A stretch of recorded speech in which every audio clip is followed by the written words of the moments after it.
Sir, siya yung kumuha ng cellphone ko sa store. Hala, hindi ako kumuha ng cellphone mo. Itinabi ko lang kasi concern ako sa gamit mo. Malinaw na malinaw sa CCTV na pagnanakaw yung ginawa mo.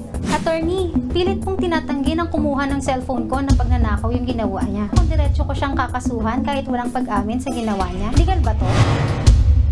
Pwede siyang makasuhan ng direkta dahil may CCTV video na nakitang kinuha niya ang cellphone. Kahit hindi siya umamin ay pwede siyang makasuhan ng theft dahil sa CCTV video magsisilbi itong object evidence. Ayon sa Article 308 ng Revised Penal Code, ang theft ay ang pagkuha ng gamit ng iba na walang pahintulot ng may-ari. May pagnanais na ariin ito at ang pagkuha ay walang puwersa o pananakot. Ayon sa Article 310 ng Revised Penal Code, ang theft ay nagiging qualified kung ito ay ginawa ng isang empleyado o may pag-abuso ng tiwala. Ang parusa sa theft ay depende sa halaga ng ninakaw.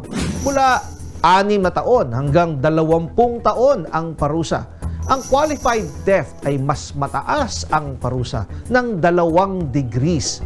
Kaya maaaring maging non-bailable ang qualified theft depende sa halaga ng ninakaw. Kahit isang sardinas lang ang iyong ninakaw, ay yan ay theft o pagnanakaw pa rin. Attorney, inakusahan po ako ng pagnanakaw at pinalakad sa buong barangay namin na may karatulang magnanakaw ako. Hindi po nila napatunayan at walang kasong isinampa, pero yung walk of shame na ginawa ng barangay chairman namin, hanggang ngayon dala ko ang kahihiyan. Legal po ba yung parusang ginawa nila? Hindi po yan legal.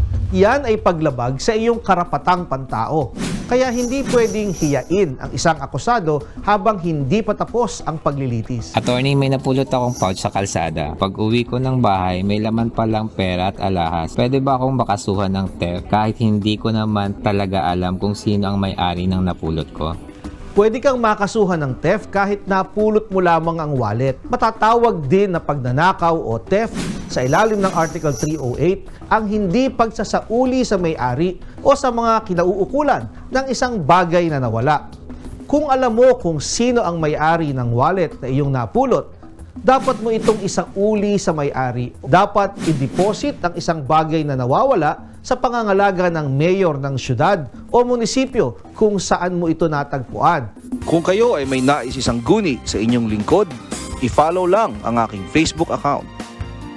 Mga kapatid, Justin Quirino po. Masayang kwentuhan at makapulahang informasyon ang hatid namin tuwing umaga. Kaya mag-subscribe na at mag-follow sa social media pages ng News 5.